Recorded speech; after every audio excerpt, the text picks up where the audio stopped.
Masih di Sapa Indonesia Malam, dampak perang Rusia-Ukraina yang berkepanjangan membawa Indonesia kepada ancaman inflasi. Pelemahan rupiah hingga melonjaknya komoditas impor pangan dunia harus diwaspadai. Pemerintah meminta kemandirian ekonomi daerah bisa jadi solusi ketidakpastian ekonomi global.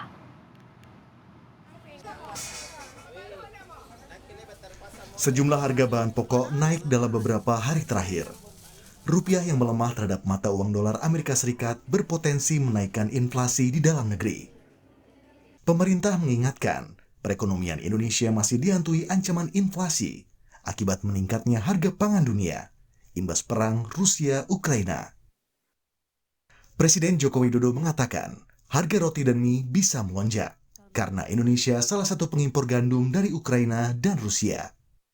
Ini hati-hati, yang suka makan roti, yang suka makan mie, bisa harganya naik. Karena apa? Ada perang di Ukraina. Kenapa perang di Ukraina mempengaruhi harga gandum? Karena produksi gandum itu 30-40% berada di negara itu. Berdasarkan data Kementerian Perindustrian, kebutuhan gandum untuk industri pada tahun ini mencapai 11 juta ton lebih. Dari total kebutuhan gandum itu, 2,8 juta ton atau 25,2% dipenuhi Ukraina. Kementerian Keuangan pun mencatat, pada semester 1 tahun ini, angka inflasi Indonesia mencapai 3,6%. Sedangkan pemerintah menargetkan inflasi di tahun ini berkisar 3,5 hingga 4,5%. Dari ancaman inflasi di dalam negeri, pemerintah menargetkan pertumbuhan ekonomi di tahun ini berkisar 4,9 hingga 4,5%. Guru Besar Institut Pertanian Bogor menyebut, gejolak harga pangan dunia termasuk gandum bisa diatasi dengan mengamankan pasokan pangan dalam negeri, terutama beras.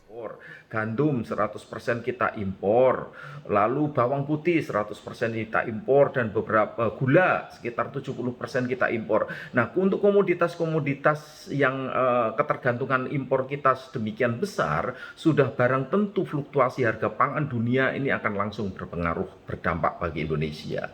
Saat ini yang perlu dilakukan Indonesia adalah mengamankan pasokan pangan terutama beras.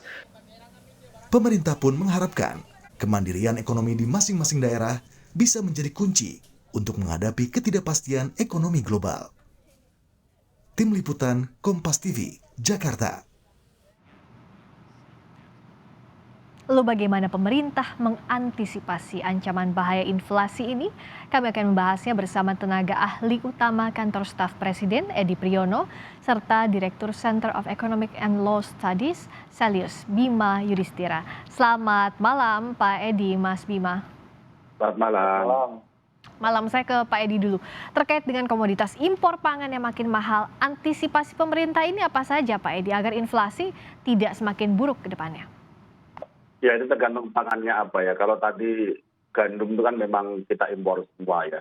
Jadi kita pengendalinya bukan di kita. Sehingga yang bisa kita lakukan ya istilahnya kita harus defensif dalam arti pertama kita sebisa mungkin mendorong substitusinya gitu ya. Nah, tapi kan untungnya begini. Gandum atau produknya yaitu roti dan mie kan memang cukup banyak dikonsumsi. Tapi sebenarnya kan bukan makanan pokok kita ya.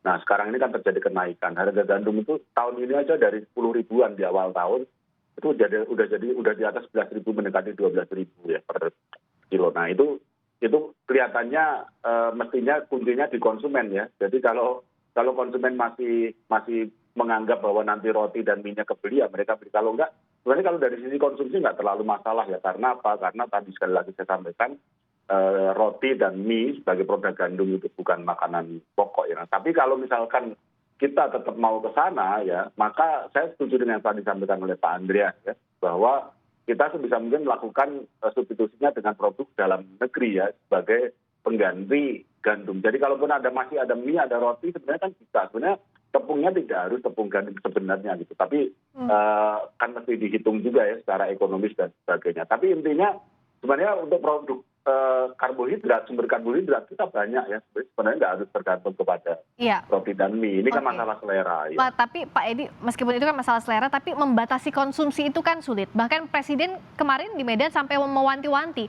karena itu masuknya tetap pangan sehari-hari, meskipun bukan pokok, roti dan mie harganya bisa naik. Nah, ketahanan pangan kita sebenarnya bagaimana di ketidakpastian situasi ekonomi global ini, apalagi gandum ini kan impor ya? Ya kalau untuk ketahanan pangan secara umum kan utamanya makanan pokok kita kan beras ya. Beras sih aman ya, harganya sangat stabil dan sudah beberapa tahun terakhir kita nggak impor gitu. Artinya cadangan beras pemerintah cukup gitu ya. Nah jadi sebenarnya kalau pangan secara umum kita masih cukup aman gitu. Nah, cuman memang produk-produk yang kita impor termasuk gandum, kemudian kedelai harganya pasti naik. Ya daging juga kan sebagian besar kita impor. Nah jadi kalau solusinya ya dalam jangka cukup panjang ya sebenarnya ini momentum kita untuk mendorong mandirian pangan di dalam negeri, produk dalam negeri. Oke, solusi ini apakah sudah bisa menjawab Mas Bima, dan juga apa saja analisis Anda soal inflasi Indonesia yang diklaim disebabkan melambungnya komoditas impor pangan dunia ini? Ya, sebenarnya kan terjadinya perang Ukraina, dampak terhadap gandum terutama, ini sebenarnya sudah dirasakan oleh pelaku usaha, terutama di industri makanan minuman sejak awal tahun. Sejak mulai itu langsung terasa. Kenapa? Meskipun Ukraina itu nomor 2, nomor 1 kita impor gandum lebih banyak dari Australia, tetapi semua negara, semua produsen, termasuk untuk makanan olahan seperti roti, mie instan, semuanya bergantung dari pasokan yang tersedia. Sehingga mereka berebut dan permintaannya mengalami kenaikan drastis. Jadi inflasi yang terjadi pada bulan Juni 4,3% secara tahunan, itu masih belum memasukkan berapa harga atau biaya produksi yang ditahan oleh produsen makanan minuman. Jadi artinya produsen makanan minuman itu sudah menanggung kenaikan biaya produksi, tinggal menunggu waktu. Kapan mereka akan meneruskan kepada konsumen. Kenapa tidak kemarin-kemarin? Karena masih ada kelas menengah, kelas bawah, meskipun kecil memang betul, mie instan itu sumbangan ke garis kemiskinannya tidak terlalu besar dibandingkan beras, jelas. Ya. Tetapi mereka kalau menaikkan harga sekarang, khawatir omset atau pendapatannya akan mengalami penurunan. Ya. Jadi yang kita mesti lihat adalah inflasi kemarin ini meskipun dibilang masih cukup terkendali, masih cukup rendah, tapi yang dikhawatirkan beberapa bulan ke depan, sudah pasokan gandumnya terganggu, plus pelemahan nilai tukar. Dan itu yang bisa mengakibatkan imported inflasinya jauh lebih tinggi. Nah, jadi itu. Dan kemudian yang kedua, 30 negara Mbak sekarang sedang melakukan pembatasan atau restriksi terhadap ekspor. Ini yang disebut proteksionisme dagang. Jadi kalau negara-negara ini merasa bahwa akan terjadi krisis pangan, akan terjadi pengurangan pasokan secara ekstrim, entah karena perang, entah karena cuaca, ini nanti kita yang akan repot juga kalau mereka melakukan pembatasan dagang ke Indonesia. Jadi memang situasinya sekarang banyak negara sedang concern soal ketahanan pangan. Dan Indonesia kan ada di posisi 69 dari Global Food Security Index. Jadi ini kita perlu mengejar ketertinggalan, termasuk tadi kalau gandumnya naik harganya, mie instan dan roti naik, pertanyaan besarnya pasti akan bergeser kemana? Bergesernya ke karbohidrat yang utama, yaitu beras. Luasan lahan panen untuk beras itu turun 2% di 2021. Jadi kalau ada permintaan beras naik, sementara pasokannya itu mengalami tekanan turun, nah ini juga bisa mengakibatkan inflasi mungkin yang lebih tinggi. Oke, sementara tadi kita posisinya di 69, betul ya Mas ya? Ya, Global Food Security Index di tahun 2021 terakhir. Oke, nah tadi soal gandumnya mahal, disinggung juga oleh Mas Bima, Pak Edi, rupiahnya pun melemah. Nah, apa yang bisa pemerintah antisipasi? Karena kalau ini bertumpuk PR-nya tentu akan makin repot dong. Iya, nah, kalau yang dilakukan pemerintah, kalau masalah kurs ya, masalah nilai tukar itu kan domainnya BI.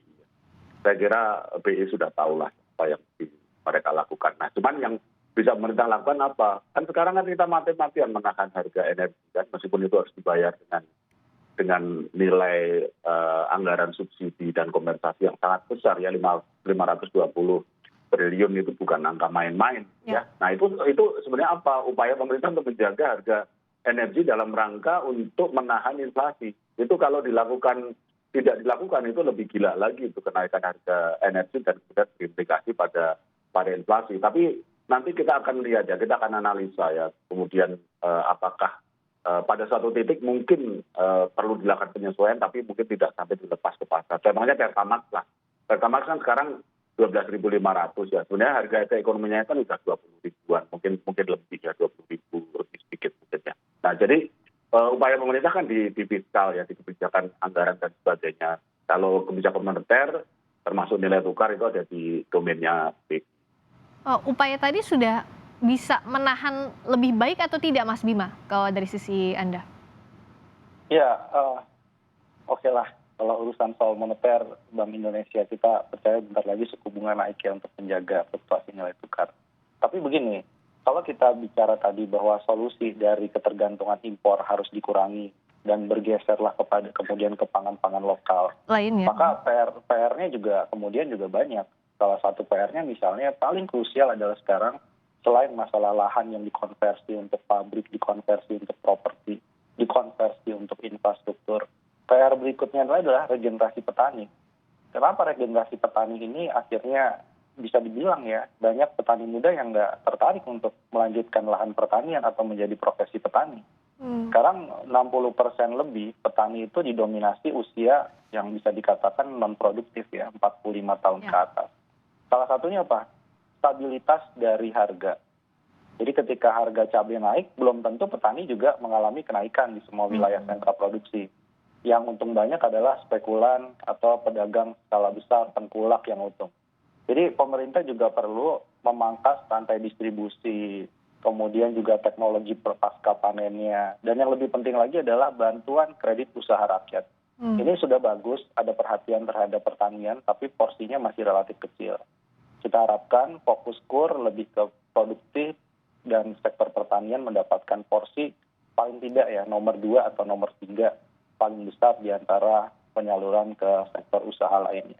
Itu mungkin yang bisa membuat semangat kita bahwa ini adalah oke, ada tantangan, gandumnya naik, bawang putih naik, beberapa impor pangan naik. Tapi pertanyaannya dibenahi juga gitu ya, Mas Bim? Ya, betul, secara faktor-faktor yang krusial ini harus ada progres yang terlihat nyata. Karena tadi, oke kita nggak konsumsi gandum, saya kembali lagi makan beras.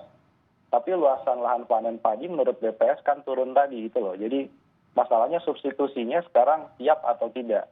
Nah itu. Oke, siap atau tidak substitusinya? Kalau bicara soal pangan tadi, sudah kuat atau belum pertanian kita, Pak Edi? Ya kita selama masa pandemi pertanian termasuk salah satu sektor yang masih tumbuh dengan baik ya. Nah itu faktanya seperti itu. Tapi bahwa masih perlu diperbaiki saya setuju. Ya saya setuju. Dan salah satu karakteristik pertanian itu kan memang sangat tergantung kepada lahan ya. Nah ini sebenarnya kita punya potensi kan ada reforma agraria. Ya, reforma agraria di mana salah satu komponen utamanya adalah ada lahan-lahan yang selama ini dikuasai oleh negara kemudian didistribusikan ya pengelolaannya kepada masyarakat. Ini kita harapkan dalam jangka menengah dan panjang itu bisa menjadi salah satu solusi untuk keterbatasan lahan yang tadi disampaikan. Ya, jadi kita mengupayakanlah berbagai cara. Sebenarnya kalau untuk meningkatkan produksi kan kuncinya kalau mau sederhananya kan 2 ya, ekstensifikasi ya perluasan lahan dan intensifikasi peningkatan produktivitas. Jadi setujulah bahwa upayanya diarahkan ke sana. Dan juga yang tadi disampaikan pemotong rantai tata niaga supaya menjadi lebih efisien ya, saya kira penting ya untuk kesejahteraan petani, setuju juga ya. Tapi memang tidak bisa dilakukan dengan segera ya. Ini bukan excuse tapi memang kenyataannya demikian. Oke, karena tidak bisa dilakukan segera, untuk yang saat ini dihadapi jangka pendek apa yang disiapkan pemerintah, Pak Edi? Nah contohnya sekarang minyak goreng lah ya, minyak goreng. Sekarang kan minyak goreng didistribusikan langsung oleh pemerintah secara langsung maupun dengan mitranya ya, yang minyak goreng curah maupun yang nanti minyak goreng curah yang dikemas. Itu adalah salah satu caranya. Sebelum ini kan minyak goreng itu full distribusinya, rantai distribusinya dikuasai oleh swasta. Nah salah satunya seperti itu gitu. Nah itu yang bisa dilakukan dalam jangka pendek gitu. Jadi tapi kan kemudian komoditi yang harus ditangani kan banyak sekali. Ya, terakhir Mas Bima, jangka pendek apa yang diharapkan dari pemerintah? Ya mungkin ini sedang ada forum G20 ya, G20. Ini harapannya banyak menteri berkumpul. Jadi Pak Presiden ini juga meminta terus kepada negara-negara mitra dagang utama untuk memprioritaskan Indonesia. Kalau memang kita masih butuh gandum. Untuk switching itu kepada pangan yang lokal tentu butuh waktu. Itu perlu dilakukan, tapi saya kira jangka panjang dan butuh effort. Karena sekarang yang sangat mendesak, jangan sampai dengan adanya impor pangan yang harganya naik, bukan hanya harganya naik, tapi problemnya adalah pasokannya ada atau enggak, bisa berakibat kepada angka kemiskinan naik, bisa berakibat kepada inflasi berlebih dan juga angka stunting yang tadinya turun bisa kemudian beresiko naik lagi.